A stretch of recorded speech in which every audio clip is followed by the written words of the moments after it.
Bonjour à tous, merci d'être là pour cet atelier. On va essayer de démystifier deux sujets, la CDP, la personnalisation client en utilisant l'IA. Avant de commencer, on va essayer d'un peu de nous présenter, de présenter la société. C'est d'après, je Ouais, pense. je pensais que tu allais te Pardon. présenter toi. Avant l'agenda, en fait, on va commencer par un peu démystifier le sujet CDP. Pourquoi on parle aujourd'hui de CDP, Customer Data Platform? Qu'est-ce que c'est quoi les évolutions qu'on a observées sur le marché durant les dernières années? Et ensuite, on ira un peu plus vers du prospectif et l'impact de l'IA sur l'enjeu de personnalisation de l'expérience client avec la data. Pour finir, si on a un peu de temps, sur une démo de Dinmo, notre plateforme technologique. Et avant de commencer, qui sommes-nous?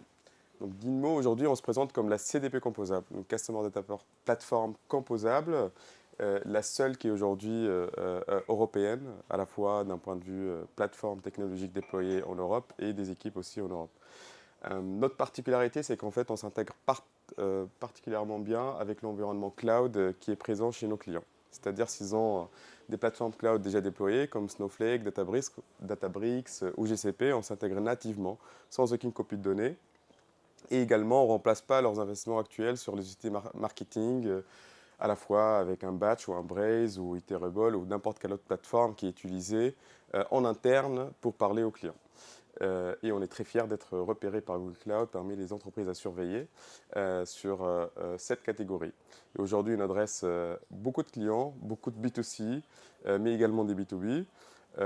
Des entreprises en fait, qui ont à cœur en fait, de personnaliser l'expérience de leurs clients et on est également fiers d'être classé l'entreprise numéro 1 sur la catégorie Martech en termes de croissance sur l'année 2024 et on sert nos clients depuis deux bureaux.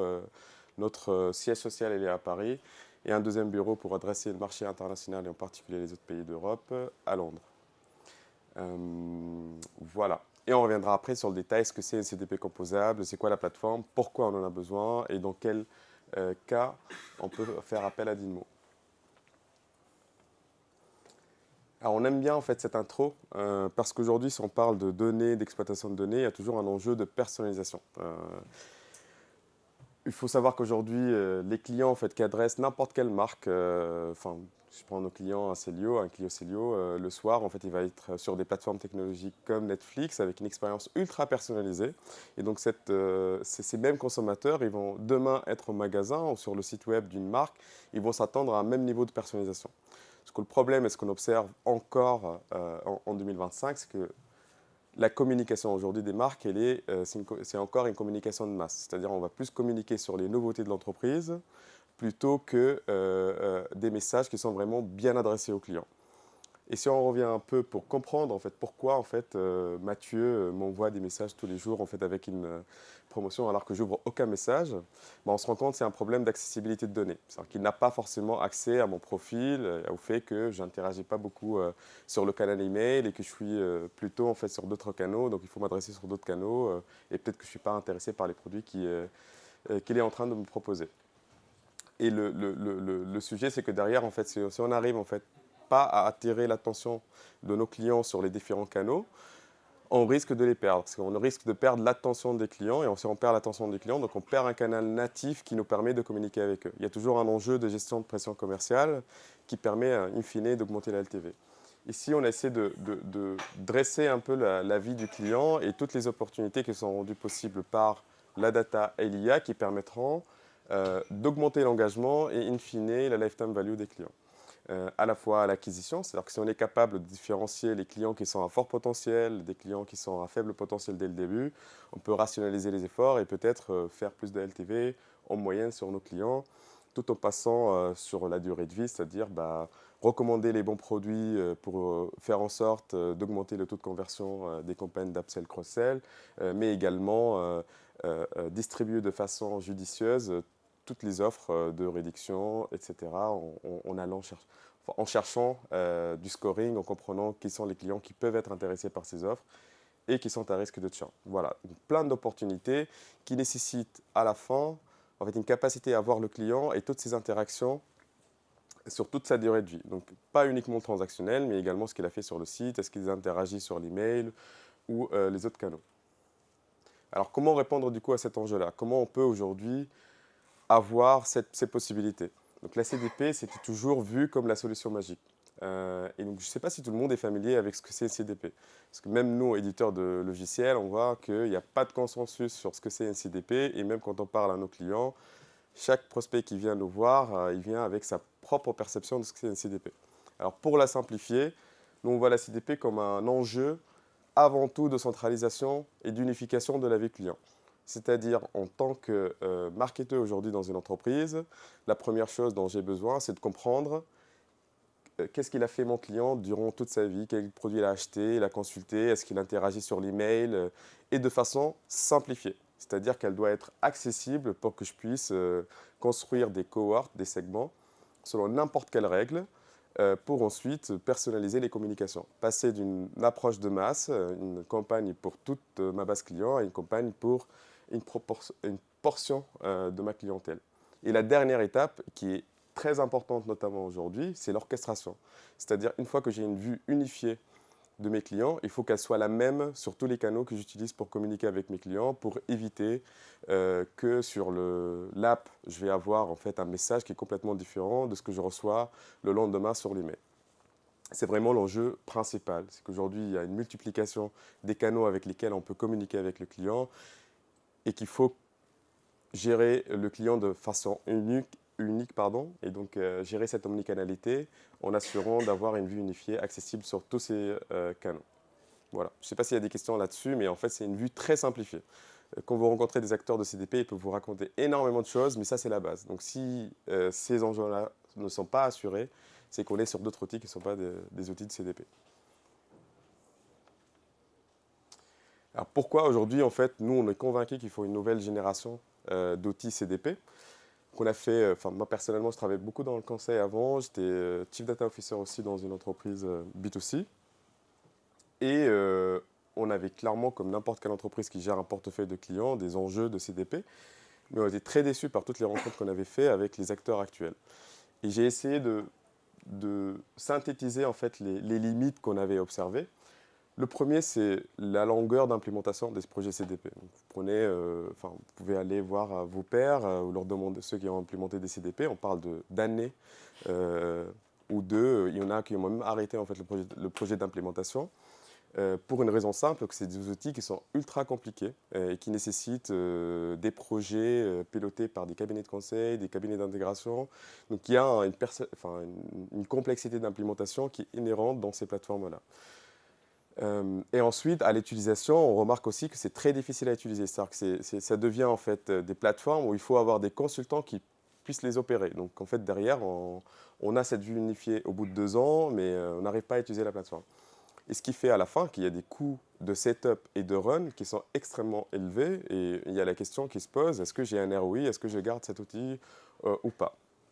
Ce qui fait qu'à la fin, il y a beaucoup de frustration entre les équipes data, les équipes marketing, et qui fait que historiquement, il y a eu très peu d'adoption de ces solutions. Il n'y a eu que des grandes entreprises qui ont pu implémenter ces solutions et en tirer profit. Pendant les 5 dernières années, ce qu'on a observé sur le marché, c'est qu'il y a eu un changement fondamental. C'est qu'une partie de la CDP, elle était remplacée par les Data Warehouse Cloud. Je ne sais pas si vous êtes familier avec les Snowflake, Google BigQuery, les Data Lake, ces plateformes en fait, qui simplifient la collecte et la centralisation de données. On se rend compte que la vue unifiée des clients, elle se retrouve ailleurs que la CDP. Elle commence à être construite par des équipes data dans des Cloud Data Warehouse, mais qui sert principalement pour la BI. Mais ça peut être utilisé aussi pour des enjeux de personnalisation.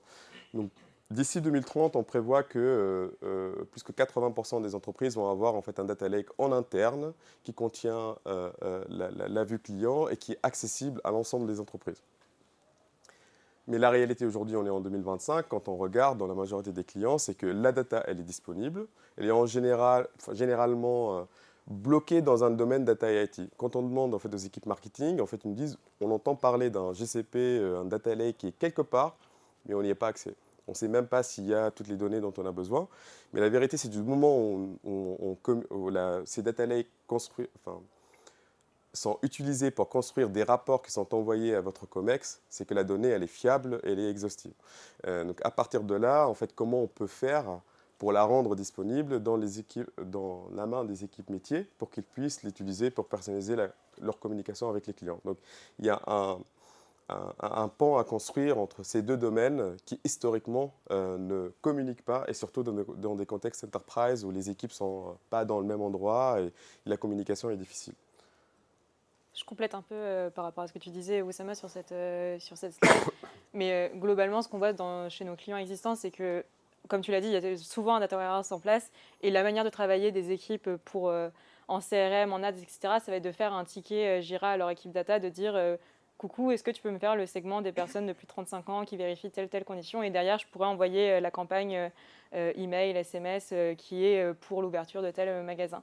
Et nous, l'objectif, c'est vraiment de se connecter directement à ce data warehouse pour donner un outil qui est accessible aux équipes métiers tout en no-code pour leur permettre de faire ces ciblages directement parce qu'on considère que ce n'est pas à l'équipe data de faire ces ciblages, c'est une perte de temps pour eux, c'est des tâches à faible valeur ajoutée et en plus ça rajoute de la latence côté métier parce qu'ils ne sont pas leur ciblage directement et ils ne sont pas autonomes. Donc l'idée c'est vraiment de se baser sur tous les investissements data pour les rendre, avoir un ROI sur ces investissements à l'échelle de l'entreprise et pas uniquement pour de la BI. Exactement. Historiquement, je pense qu'en fait, vous voyez bien le schéma. On observe deux situations chez les entreprises. Des situations où c'est l'IT qui gère ces projets-là. Donc en fait, on va demander à l'IT de trouver la meilleure solution, de répondre à ce besoin, d'avoir une vue unifiée dans les plateformes marketing. Et ces projets-là, en fait, malheureusement, échouent souvent parce que les équipes IT ne comprennent pas forcément les besoins métiers. Et l'autre cas, en fait, c'est les équipes marketing qui perdent confiance dans leur organisation IT, qui vont essayer de faire du shadow IT, construire leurs propres projets dans leur coin avec leurs propres définitions. Et pour nous, ces deux approches, en fait, ne sont pas pérennes et il faut chercher autre chose. Et cette autre chose, c'est ce qu'on appelle en fait la CDP composable sur le slide d'après, c'est-à-dire construire un pont entre ces deux métiers. La vérité, c'est que gérer des données, c'est un métier data, c'est un métier IT. Construire des campagnes, c'est un métier marketing, mais qui nécessite la data. Donc ce qu'il faut faire, c'est ne pas opposer ces deux mondes, mais plutôt les connecter avec une plateforme où l'équipe data a la gouvernance sur les données. Elle expose les données qui sont nécessaires pour l'équipe marketing. Et ensuite, l'équipe marketing a une interface en no-code qui leur permet de sortir tout ce qu'ils veulent de cette masse de données. Et l'équipe data ou IT n'intervient que pour enrichir le socle de données qui est mis à disposition pour les équipes marketing. Et pour nous, c'est vraiment l'approche, en tout cas, qu'on observe, très adoptée par le marché, qui limite la frustration et la friction entre ces différentes équipes. Et in fine, elle réduit aussi ce qu'on appelle le TCO, le Total Cost of Ownership, c'est-à-dire le coût total en fait, technologique de l'organisation, parce qu'on ne va pas avoir d'autres outils qui vont faire la même chose. Si la data elle existe et qu'elle est côté IT, bah, il vaut mieux l'exploiter pour plus d'enjeux et ne pas créer une autre base de données qui copie exactement la même logique et qui génère des coûts supplémentaires. À l'intérieur, on reviendra dans le détail, mais ce qu'on retrouve en tout cas chez Dinmo, c'est des connecteurs marketing, mais pas que pour le marketing, pour la personnalisation site, pour les outils de support, Zendesk, Intercom, n'importe quel outil qui a besoin de la donnée client, il faut qu'on arrive à se connecter. Donc on donne des connecteurs sur étagère. Ensuite, c'est un moteur de segmentation assez puissant qui permet d'utiliser 100% de la donnée, même les données d'événements, les données d'utilisation d'une application. Toutes les données sont utilisables à travers ce moteur de segmentation. Bien sûr, on rajoute à ça une couche d'enrichissement avec des prédictions, des recommandations d'offres, des recommandations de produits pour avoir à la fois la vue passée des interactions clients, mais également une prédiction de ce qui se passerait dans le futur. Et à la fin, en fait, une capacité aussi à orchestrer des expériences de façon omnicanale. Et tout ça, sans remplacer les investissements actuels. C'est-à-dire qu'il ne faut pas remplacer son CRM. Si j'ai investi dans un Salesforce Marketing Cloud, il faut plutôt en fait, augmenter l'usage de Salesforce Marketing Cloud avec une plateforme type Dinmo. Et pareil, la même chose. C'est-à-dire si j'ai une data warehouse, on ne va pas en créer un deuxième, mais c'est plutôt exploiter les données qu'il y a dans ce socle de données. Voilà. Est-ce qu'il y a des questions jusque-là? En tout cas, on essaie de... Ouais, là, dans ce que vous montrez sur cette slide, pour la segmentation de connecteur marketing, ouais. vous ne mettez pas en place, vous manifestez pas en fait la notion de unifier un individu, ce qui est un peu le rôle de base d'une CDP. En fait, c'est pas forcément une fonctionnalité. Nous, elle est structurée en table dans la source de données. Nous, on la rend complètement accessible. Donc, c'est juste de la visualisation. Il y a des fiches clients, on pourra même voir tout à l'heure, qui montrent en fait les attributs clients. Mais la réalité, c'est que la donnée, elle est structurée déjà en fait dans le data warehouse. On va la rendre en fait facilement visible et exploitable. C'est-à-dire, on peut voir, ça, c'est le client qui a cette adresse email, ce numéro de téléphone, tous ces identifiants, qui sont enrichis avec des attributs qu'on a calculés ou qu'on a récupérés directement de la source et les différents segments. Et c'est ça, en fait, la vue client 360. Elle est matérialisée en données physiquement disponibles dans le data warehouse, restituées de façon simple sur la plateforme, sur laquelle on peut agir pour créer de la segmentation. Je complète quand même, parce que je pense que ça va répondre à la question sur tout ce que nous, on appellera l'identity resolution. Donc vraiment de dire, dans deux tables différentes, j'ai potentiellement la même personne, mais qui s'est inscrite avec deux adresses mail différentes, ou alors j'ai des doublons dans des tables, etc. Et en effet, ça me manque sur cette slide. Évidemment, on l'a côté d'IMO aussi. Et globalement, ça va être de faire de la résolution d'identité déterministe, en laissant la possibilité aux équipes métiers qui connaissent bien le comportement de leurs clients, de dire comment je veux dédoublonner mes clients. Est-ce que je considère qu'une personne qui a le même nom, le même prénom, la même ville, est-ce que c'est la même personne? Est-ce que je prends ce risque ou pas? Parce que ça va marcher pour mon collègue Mario Sama, qui doit être assez unique à Paris, vs Antoine Dupont à Paris, à Toulouse, pas forcément. Donc voilà, on peut faire ce genre de règles. Et évidemment, ça c'est une fonctionnalité phare de la CDP. Et c'est une ancienne slide pour être 100% honnête. Okay, pardon. Je ne pensais pas que vous parliez de la partie résolution. Je ne sais pas si ça répond à la question. Ouais. Donc, il y a la partie des duplications, c'est vrai, il y a la partie aussi même rattachée des événements non identifiés de clients anonymes qui arrivent sur le site pour dire, selon le contexte, certaines règles, ça doit être cette personne-là. Ouais. Ce qui m'intrigue sur votre slide, c'est la connexion plug and play.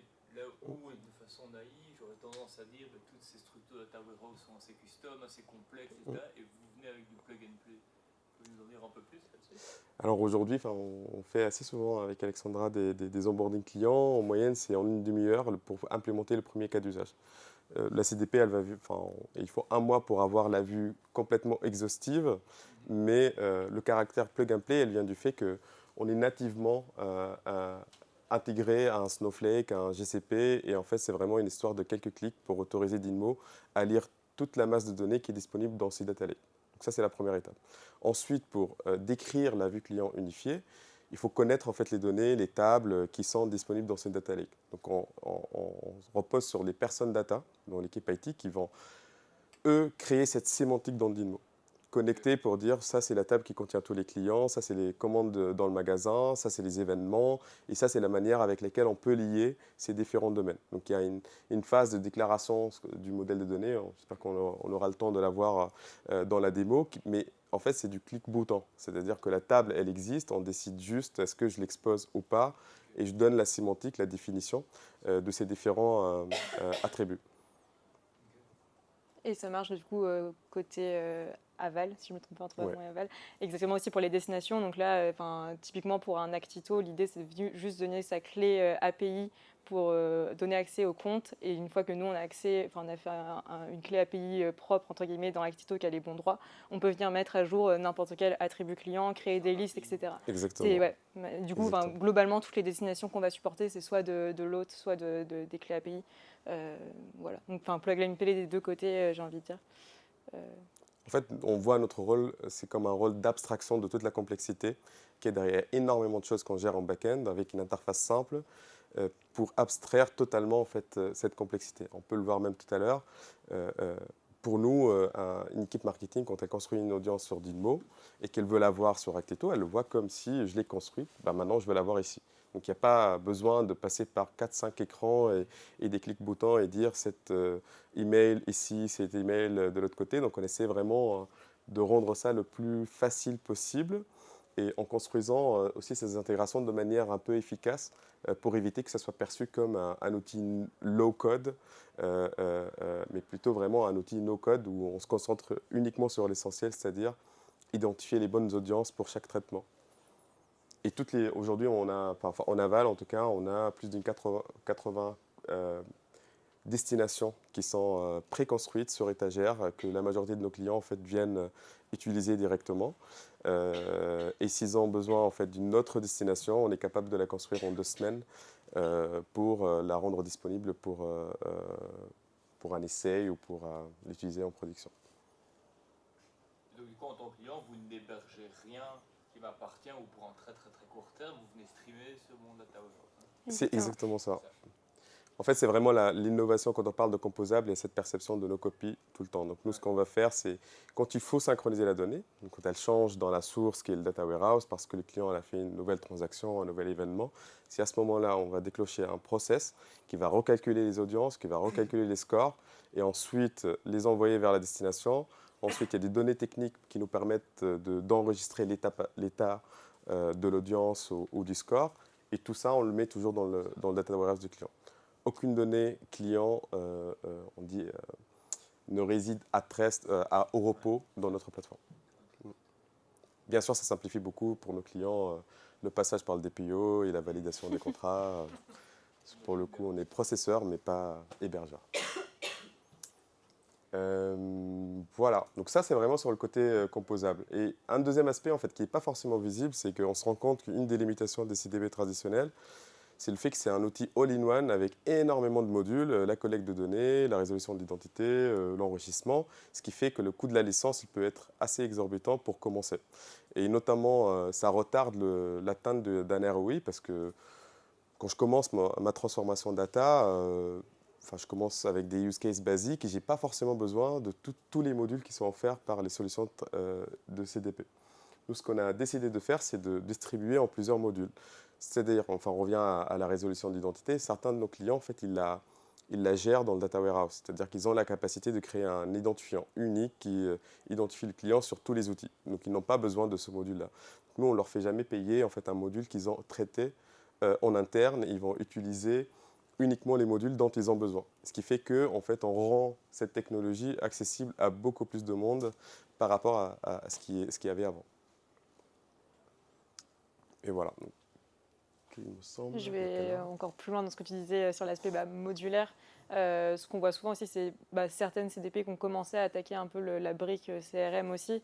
Et du coup, nous, l'idée, c'est si vous avez déjà un CRM en place, qui est globalement le cas de toutes les entreprises matures, j'ai envie de dire, il n'y a pas besoin de venir remplacer ce CRM par un nouvel acteur. Et donc, nous, vraiment, on se place que sur la brique CDP et on s'imbrique totalement dans la stack technique, technique et marketing de nos clients.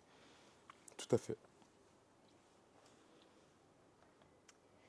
Je pense qu'on a été assez théorique sur la partie CDP d'un point de vue global. Pourquoi on a besoin d'une CDP pour gérer la donnée client.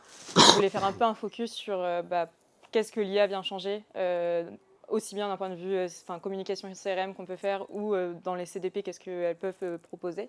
Donc c'est globalement ce focus. Je ne sais pas si tu l'as dit en intro, Oussama, mais c'est que du coup, nous, on est plutôt une CDP moderne, née avec la révolution IA aussi. Donc l'idée, c'était aussi d'intégrer très rapidement toutes les fonctionnalités IA dans Dynamo, vs d'autres acteurs qui peuvent ne pas l'avoir tout de suite. Si on prend un peu de recul sur ce qui se passe d'un point de vue IA sur le marketing, on va avoir plusieurs phases, entre guillemets, de maturité qu'on peut avoir sur le ciblage et la personnalisation des communications qu'on va faire. Donc vraiment, une entreprise globalement pas mature d'un point de vue personnalisation va pouvoir faire du marketing de masse, donc juste dire tous les dimanches, j'envoie ma newsletter à ma base entière. Et j'espère que quelqu'un cliquera et achètera. Ça peut marcher, il y aura forcément toujours des gens qui achèteront, mais ce n'est pas ce qui est recommandé sur le marché d'un point de vue ROI, évidemment. Et donc, je pense qu'il y a quand même beaucoup d'entreprises, heureusement, qui ont abandonné ce marketing de masse. Et du coup, là, la position moyenne du marché, elle va être entre ce qu'on appelle le one to few, donc vraiment juste, on va créer un segment, je veux tous les gens qui sont intéressés par... je dis n'importe quoi, les voyages en Italie et qui ont entre 30 et 40 ans parce que je pense que c'est ma cible. Et du coup, je leur envoie une communication. VS, d'autres gens qui seraient intéressés par l'Islande, je leur envoie une autre communication. Donc ça, c'est vraiment, j'ai fait un segment basé sur des comportements pas démographiques, mais j'ai pas le bon mot, mais de caractéristiques de la personne. Exactement. Et ça, c'est nativement disponible dans les CRM. Et l'idée étant de gérer la pression commerciale. C'est-à-dire éviter de envoyer trop de communication au risque de perdre l'attention du client. Et ça, en fait, c'est déjà une bonne étape. C'est-à-dire dès qu'on commence à raisonner de cette façon-là, c'est que on gagne en termes de taux d'ouverture et donc derrière le taux de conversion. Et ça, en fait, on le voit aujourd'hui, c'est la moyenne du marché. Elle se situe à ce niveau-là. Et après, il y a une barrière un peu technologique, justement, pour aller plus loin, pour aller dans le rêve du one-to-one. C'est-à-dire, à chaque client, j'ai une communication très spécifique. C'est-à-dire, je vais personnaliser l'ensemble de la communication, c'est-à-dire, il y a 3 piliers, je pense, on va en parler après, Ouais. qui sont le message, l'offre et le canal. Donc, j'oublie rien. Message, offre, canal, pardon. Timing. Message, offre et timing. Donc ça, ces 3 piliers, en fait, je vais essayer pour chaque campagne, pour chaque objectif, en fait, de choisir c'est quoi le triptyque pour chaque client, pour arriver un tout petit peu à quelque chose qui se rapproche du one-to-one. Et ça, aujourd'hui, en fait, on peut l'atteindre avec les solutions CDP existantes, avec un peu de prédictif, un peu de scoring. On peut communiquer cette information à l'outil CRM et augmenter les taux de conversion grâce à ce traitement. Je complète un peu sur le one-to-one, ce qu'on appelle manuel vs automatique. Typiquement, le manuel, ici, il va pouvoir être possible en faisant un corps de mail classique en disant bonjour, first name, etc. Et derrière, alimenter tout le corps du mail avec des attributs potentiellement générés par IA et que la CDP, justement, peut venir mettre à jour dans le CRM. Donc, typiquement, on aurait pour chaque personne son produit recommandé numéro 1, son produit recommandé numéro 2. Mais globalement, la campagne, elle va toujours partir au même moment. Juste, j'aurais choisi est-ce que je vais envoyer du SMS, de l'email à cette personne. Mais par contre, on aura globalement une campagne globale quand même. VS que le marché du coup appelle AI Decisioning, ça sera vraiment pour chaque personne. J'ai un canal différencié, un timing différencié, un message différencié et une offre différenciée. Et donc ça, c'est encore plus éloigné, je pense, sur le marché. Et il faut de toute manière passer par l'ensemble des phases dans une entreprise pour réussir à faire du marketing ultra personnalisé. En tout cas, on y reviendra après, mais l'idée des decisioning, c'est d'avoir un agent qui va prendre l'ensemble des données disponibles pour décider quand est-ce que j'envoie, à quelle fréquence, quelle variante du message, et en fait s'adapter au fur et à mesure comme le ferait un super CRM manager qui est capable de voir chaque client et d'analyser son comportement passé. Quelque chose qui est extrêmement difficile pour un humain, mais pour une machine, elle a une capacité d'expérimentation assez élevée. Alors, il faut savoir que ce sujet-là, il est vraiment très naissant et on voit les premiers essais en 2025, beaucoup de communication, mais très peu de réel. Nous, personnellement, côté d'Inmo, en fait, on travaille sur le sujet depuis un moment. On voit que c'est très difficile d'industrialiser, de sortir quelque chose vraiment efficace et fiable sur tous les objectifs de l'entreprise. Mais on voit qu'il y a certaines situations, notamment pour identifier le bon moment en fait, dans la journée, pour envoyer un certain message via quel canal. Ça, c'est des attributs qui sont facilement prédictibles par des agents et à l'échelle. Je pense qu'on en a du coup bien parlé là en introduction, mais globalement, ce que l'IA rajoute à la CDP, c'est de rendre la donnée plus intelligente. Ça permet vraiment de comprendre ses clients, notamment sur quel canal ils préfèrent, quel produit ils préfèrent, etc. Donc, ça va vraiment de regarder sur les données d'une entreprise donnée, d'un de nos clients par exemple, quel est le comportement classique. Je dis n'importe quoi, mais un business basé sur des événements type, ils vont faire 100% de leur, enfin pas 100%, mais la majorité de leurs chiffres sur la fête des mères, sur Noël, etc. C'est pas du tout pareil qu'un business type supermarché, etc. Et donc vraiment l'idée d'avoir des modèles entraînés sur les données de leurs clients et donc qui feront des recommandations logique d'un point de vue de churn, parce que potentiellement, s'il y a très peu de repeat, si la personne n'a pas réacheté dans l'année, c'est potentiellement normal parce que juste le taux d'achat, la durée d'achat, elle est supérieure à 1 an. VS en supermarché, c'est pas du tout normal. L'IA, là aussi, du coup, aider à rendre la donnée beaucoup plus accessible pour des personnes qui n'avaient pas forcément des compétences techniques. On parle beaucoup du coup d'IA générative, etc.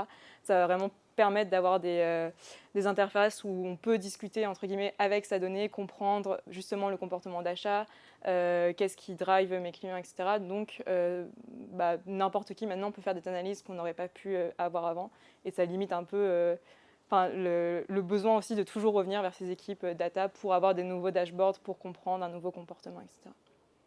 Et ça va un peu globalement avec le troisième pilier, qui est que du coup ça accélère globalement tous les processus, parce qu'on a moins de difficultés à comprendre sa donnée, moins de difficultés à y accéder, etc. Donc globalement, l'IA dans n'importe quel outil lié à la donnée client, ça va permettre d'avoir des analyses de qualité globalement directement exploitables par n'importe quel marketeur. Et donc le résultat de tout ça globalement, d'un point de vue purement marketing, j'ai envie de dire, ça va être de rationaliser tous ces budgets, de savoir globalement qui je vise quand. Ça m'évite de communiquer au mauvais moment et donc d'avoir payé cette communication. Je vais aussi comprendre le comportement des clients, comprendre qui est à risque, comprendre qui peut racheter, etc. Et donc je vais vraiment parler avec les gens quand il y en a besoin. Et dans une logique de fidélisation, je vais pouvoir les réactiver au bon moment à des coûts vraiment rationalisés. Et évidemment, donc, comme on a dit, c'est sur l'aspect personnalisation où l'IA va le plus jouer, de dire je parle vraiment au bon moment, sur le bon canal, avec le bon message et la bonne offre. Et je pense que c'est le triptyque derrière qu'on a, qu'on a présenté. Je ne sais pas si tu veux compléter ou ça. Ouais, mais en tout cas, on vous recommande vraiment, si vous commencez en fait, à aborder ce sujet de personnalisation grâce à l'IA, commencez par la première étape pour nous qui est la plus explicable d'un point de vue output et résultat qui est généré par les agents.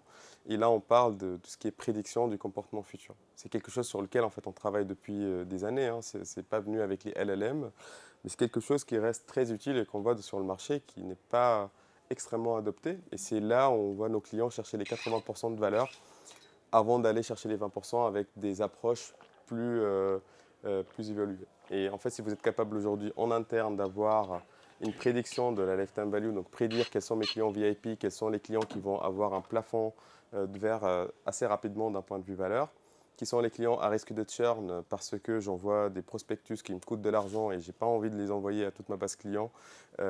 Ça, c'est des indicateurs qui peuvent en fait donner un ROI assez positif très rapidement et justifier n'importe quel investissement qui viendra par la suite. Et les recommandations produits, c'est pareil, on les a testés, ça peut augmenter jusqu'à 50% le taux de conversion si on prend exactement le même mail et au lieu de mettre les 3 produits vendus pour toute l'entreprise, on va mettre les 3 produits qu'on pense que le client va acheter. Ça augmente en fait sa capacité la capacité à le convertir. Et le dernier aujourd'hui, j'imagine dans la salle, si vous faites du marketing, que vous le faites plus uniquement par mail ou par envoi postal, il y a plein de canaux, donc il y a le notif, WhatsApp, SMS, et les clients en fait, ils ont des habitudes complètement différentes sur l'interaction par canal. Et il vaut mieux rationaliser déjà les budgets en envoyant sur le bon canal, mais aussi augmenter les chances d'avoir un intérêt et un engagement du client en l'adressant sur le bon canal. En tout cas, on vous invite vraiment à regarder cela. Déjà, parce que nous, on les offre sur étagère et ils apprennent en fait, sur les données des clients, mais c'est aussi parce qu'on a une conviction forte qu'avant d'aller vers l'agentique, vers l'agent CRM qui va répandre de façon automatique et envoyer en autonomie le bon message, c'est un passage de maturité qui est un peu obligé pour sensibiliser aussi en interne sur qu'est-ce qu'on peut personnaliser et comment. Et il me semble que... Et du coup, concrètement, non, c'était pas la dernière. Concrètement, nous, comme l'a dit Oussama, c'est quelque chose qu'on vend aussi sur étagère. L'idée, c'est vraiment de mettre tous ces attributs prédictifs à dispo dans le CRM parce que c'est là où les campagnes vont partir. Du coup, là, si on regarde sur la fiche client, l'idée, c'est de rajouter dans Actito ou un autre acteur vraiment potentiellement le produit numéro 1, c'est celui-ci et j'ai l'URL, comme ça je peux l'utiliser dans l'email. Le produit recommandé numéro 2, c'est un autre, etc. Et avoir des scores de churn, des scores de canal préférentiel, etc. pour adapter les communications directement dans Actito. L'idée potentiellement derrière, c'est de faire une campagne d'emailing pour les personnes qui ont l'attribut canal préférentiel égal à email et un risque de churn supérieur à 0,7, 0,8 et de venir les réactiver avec le produit qu'on estime qui est le produit le plus recommandé pour cette personne pour lui dire « Ah, ça fait longtemps que tu n'es pas venu chez nous, potentiellement ça pourrait t'intéresser ». Et ça, c'est vraiment du coup, nous, des attributs qu'on met à disposition dans les CRM pour que ça soit vraiment directement activable dans la communication. Vous avez des connecteurs sur toute la liste Même plus. C'est des connecteurs. Ouais. C'est des connecteurs sur étagère qui sont préconstruits et pour l'ensemble de nos clients. Tu peux les montrer tout à l'heure sur la plateforme avec la démo, où il faut juste en fait récupérer soit une clé, soit se connecter en 3 clics s'il y a une application d'authentification automatique. Et ouais, globalement, c'est ce qu'on met à droite. D'avoir ces attributs dans le CRM directement, ça permet du coup de faire les ciblages, de dire je veux tous les gens à risque de churn supérieur à X, tous les gens qui ont l'email en préférentiel, par exemple, de déclencher des triggers, de dire potentiellement si le risque de churn il passe au-dessus d'une certaine limite, alors envoie-lui cette communication. Les attributs, c'est des attributs dynamiques, donc évidemment, ils peuvent être utilisés dans n'importe quel email, SMS, push, etc. Pour le texte, le personnaliser. Et ça permet d'avoir des insights aussi sur sa base client, évidemment, de dire, je ne sais pas, quel est le produit recommandé, quel est le produit le plus recommandé dans ma base, etc. Et je pense qu'on a fini. Ah non. C'est l'agentique marketing. Est-ce que ça vous intéresse d'en apprendre un peu plus en fait, sur ce qui se passe sur le marché aujourd'hui quand on parle d'agentique? Parce que en fait, il y a beaucoup de communication là-dessus, mais en fait, tout est à l'échelle du POC, mais je pense que j'en ai parlé déjà un tout petit peu, mais c'est de prendre ce triptyque de canal, de timing, de fréquence d'envoi, et de combiner le tout, de mettre en fait des safeguards, donc des contraintes pour dire pas plus de 3 mails, et mon objectif c'est de déclencher un deuxième achat. Donc historiquement, un marketeur, il va prendre les attributs qui sont envoyés par Dynamo et décider de lui-même à quel moment il faut envoyer et qu'est-ce que j'envoie. Là, en fait, on va donner l'ensemble de ces informations à un agent et c'est lui qui décide à quel moment envoyer et ensuite, en fait, il adapte ses décisions selon ce qu'il observe sur les comportements des clients. Donc, c'est un peu un mix de la personnalisation manuelle, mais avec une capacité de taux d'apprentissage automatique. Le problème qu'on observe aujourd'hui, c'est que ces agents ne sont pas encore très stables parce que ça peut, malgré les contraintes qu'on va essayer on peut passer plus de temps en fait, à paramétrer ces agents que de construire la campagne elle-même. Donc c'est là où, c'est pas généralisé, c'est-à-dire que ça ne peut pas répondre à tous les objectifs. On a essayé pour augmenter par exemple le taux de clics sur une campagne, on arrive à l'augmenter. Ensuite, quand on a mis un objectif d'achat, il y avait très peu de données et donc en fait l'agent n'a pas réussi à apprendre suffisamment de comportement. Donc on est encore dans cette phase, disons, de hype de la courbe de Gartner, où il y a beaucoup de POC, beaucoup d'essais, mais on n'est pas encore. Mais on pense que d'ici 2026, on va voir ça apparaître dans des plateformes CRM et également dans des plateformes CDP pour permettre cet enjeu, notamment sur des campagnes à objectifs clairs. C'est la dernière slide, mais tu viens de la raconter. Globalement, comment ça fonctionne sur les IDC Juni. Exactement. C'est vraiment des modèles qui apprennent eux-mêmes, donc le métier qui met ses contraintes, etc. Et derrière, il y a les flux retours de la campagne. Est-ce qu'elle a marché? Oui, non. Et comment je l'adapte? Est-ce que je renvoie un email à la personne, sachant que je l'en avais déjà envoyé? Donc potentiellement, ça va dépasser les contraintes que l'utilisateur avait données. Et pour info, ce n'est pas des technologies vraiment de LLM ou d'IA générative. C'est plutôt exactement de machine learning et de reinforcement learning, c'est-à-dire ces agents qui sont capables de prendre l'output, le résultat en fait, d'une expérimentation comme un input pour s'adapter et adapter exactement, se corriger automatiquement et ajuster la prochaine recommandation pour le prochain client. Je pense qu'il nous reste un peu de temps. Ça vous intéresse de voir la plateforme ou vous avez des questions?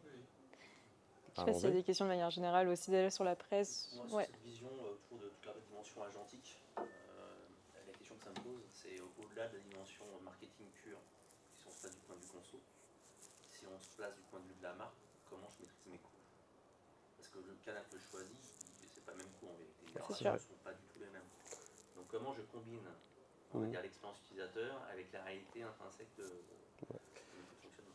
Alors, en fait, c'est faisable, encore une fois, parce que ce qu'on définit ici, c'est un objectif métier. Cet objectif métier, ça peut être un chiffre d'affaires, un taux de conversion, mais ça peut être aussi le coût, enfin le ROS, le revenu sur le coût. Parce que toutes ces données, elles sont disponibles dans la CDP, dans la base de données, donc je peux définir cet objectif. Et donc l'agent, il va essayer de minimiser ou maximiser cet objectif à chaque essai. Donc du moment où cette donnée elle est disponible et qu'on rentre l'information sur le coût par envoi, l'agent peut le prendre en compte. Mais encore une fois, l'enjeu principal restera, est-ce qu'il saura vraiment apprendre comment le maximiser ou le minimiser comme objectif? Et ce qu'on voit, c'est que dès qu'on euh, le succès, donc le résultat de faire acheter ou de diminuer un certain coût n'arrive pas souvent, donc il n'y a pas beaucoup de points de données, donc c'est très difficile de faire apprendre à l'agent comment repérer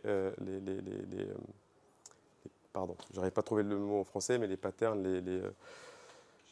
les schémas, qu'est-ce qui permet de retrouver le meilleur résultat. Mais c'est possible, même on peut sortir du marketing pour se dire quelle offre en assurance, j'ai plusieurs offres pour un client qui arrive, donc qu'est-ce que je dois lui communiquer. Ces agents-là, ils sont aussi capables en fait, de faire ce genre de recommandations. Mais encore une fois, on pense que c'est très difficilement euh, packageable, donc on ne peut pas les offrir sur une interface no-code et demander à une équipe marketing de choisir facilement des objectifs, des contraintes et un contexte métier, et ça va apprendre tout seul. Il y a toujours besoin en fait de contrôle, et tous les essais qu'on fait avec nos clients sont sous contrôle, et il y a des experts data scientists qui essaient de comprendre les cas où ça ne marche pas bien et comment les corriger. Et c'est pour ça que je dis, je pense en fait qu'on sera jusqu'à fin 2025 sur une phase de construction pour voir des premiers usages contrôlés en 2026. Et ça, c'est à l'échelle d'un point de vue marché, c'est pas forcément que d'Inmo. Oui, exactement. Ouais. Je ne parle pas de Dynamo particulièrement, mais en tout cas, on a commencé à parler de ce sujet en fin 2024. Là, en 2025, il y a certains acteurs qui commencent à commercialiser. Euh, Nous, on n'a pas encore commencé à commercialiser, ça reste une fonctionnalité en alpha. Mais on pense en 2026 qu'on aura quelque chose qui peut sortir au marché. Pas d'autres questions?